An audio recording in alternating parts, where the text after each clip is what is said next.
പഠിത്തമെല്ലാം കഴിഞ്ഞതിന് ശേഷം കുഞ്ചത്തണ്ണി കേന്ദ്രമായി പ്രവർത്തിക്കുമ്പോൾ ബ്രാഞ്ച് സെക്രട്ടറിയായി പ്രവർത്തിച്ചിട്ടുണ്ട്. പിന്നീട് ആ കാലത്താണ് തോട്ടം തൊഴിലാളി സമരം. ആ കാലത്ത് തമിഴ്നാട്ടിൽ നിന്നും ആളുകളെ ഓരോ വർഷവും കങ്കാണി സിസ്റ്റത്തിലാണ് കൊണ്ടുവരിക. വലിയ കൂലിയൊന്നുമില്ല, സ്ഥിരാവകാശമില്ല, മറ്റാനുകൂല്യങ്ങളൊന്നുമില്ല. അതിന് ഞങ്ങൾ കൂടി നേതൃത്വം കൊടുത്ത് ആ സമരം ഏതാണ്ട് ഒരു 137 ദിവസം നീണ്ടു നിന്നിട്ടുണ്ട്. സമരം വിജയിച്ചു. ഈ സമയത്താണ് ദേശീയ അടിയന്തരാവസ്ഥ പ്രഖ്യാപിക്കുന്നത്.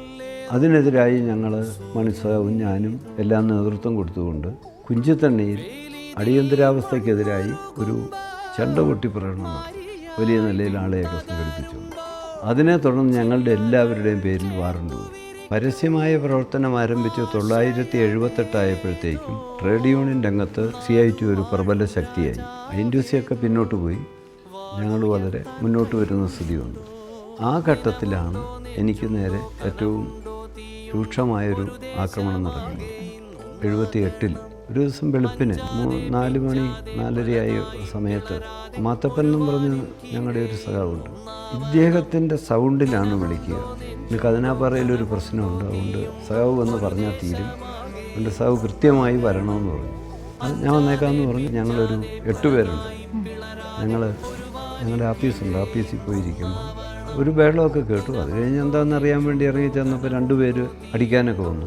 അപ്പോൾ അവരോട് നിങ്ങളിങ്ങനെ അടിപിടി ഉണ്ടാക്കേണ്ട കാര്യമാണ്, നിങ്ങൾ പോകുന്നൊക്കെ പറഞ്ഞ് അവരെയൊക്കെ പറഞ്ഞു വിട്ടു. പക്ഷേ ഇവർ കരുതി കൂട്ടിയിരിക്കുമായിരുന്നു. കൂടുതൽ ആളുകൾ, ഒരു 10-300ഓളം ആളുകൾ സർവ്വ ആയുധങ്ങളുമായിട്ട് ആക്രമണം അവർ പ്ലാൻ ചെയ്ത് വെച്ചേക്കുമായിരുന്നു. അറിയില്ലായിരുന്നു. അങ്ങനെ അവർ അവിടെ വെച്ച് ആക്രമിച്ച് നമ്മുടെ കൂടെ ഉള്ള എല്ലാ ആളുകളും വീണു.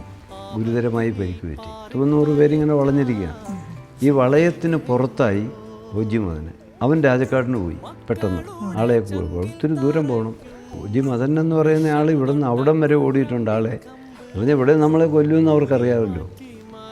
അങ്ങനെ ആക്രമിച്ച് ഈ പരിക്ക് പറ്റിയവരെയെല്ലാം ആഫീസിനകത്ത് കയറ്റി കിടത്തി.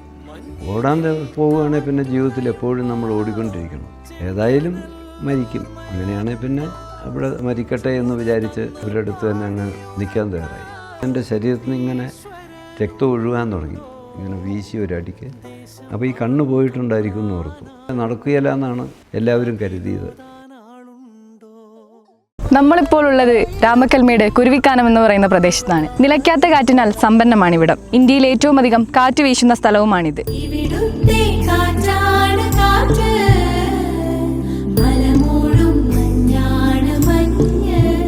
എന്റെ പിന്നിൽ കാണുന്നതാണ് കാറ്റാടി മില്ലുകൾ. കേരളത്തിൽ തന്നെ കാറ്റിൽ നിന്ന് വൈദ്യുതി ഉൽപ്പാദിപ്പിക്കുന്ന പ്രധാനപ്പെട്ട സ്ഥലങ്ങളിൽ ഒന്നാണിത്. KK ജയചന്ദ്രൻ ഇവിടെ MLA വന്നതിന് ശേഷമാണ് ഈ പ്രൊജക്റ്റ് ഇവിടെ ആരംഭിക്കുകയും അനേർട്ടുമായി ചേർന്ന് ഇതിവിടെ കംപ്ലീറ്റ് ചെയ്യുകയും ചെയ്തത്. ഇതിലൂടെ ഈ പ്രദേശത്തിന്റെ മുഖച്ഛായ തന്നെ മാറുകയും കൂടാതെ കേരളത്തിന്റെ ടൂറിസം ഭൂപടത്തിൽ ഇതൊരു പ്രധാനപ്പെട്ട സ്ഥലമായി മാറുകയും ചെയ്തു.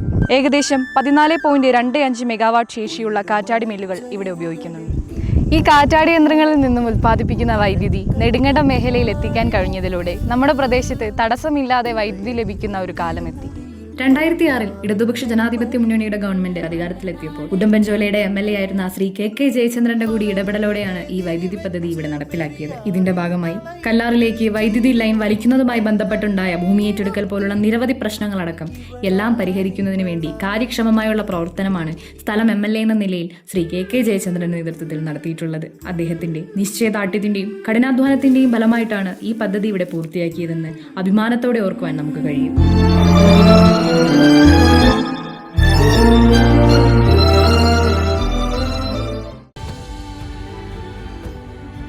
ഇന്ന് കുട്ടികൾക്ക് ക്ലാസ്സിൽ പോകാൻ വളരെ സന്തോഷമാണ്.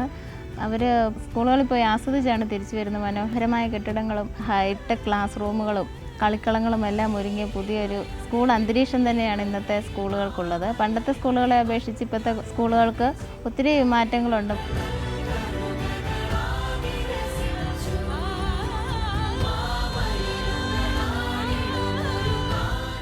ഉടുമ്പൻചോലയിൽ 28 സ്കൂളുകൾ ഹൈടെക്കായി 70 കോടി രൂപ ചിലവഴിച്ച് LDF ഗവൺമെന്റ് നടത്തിയ വികസനം തുടരാൻ LDF തുടരണം.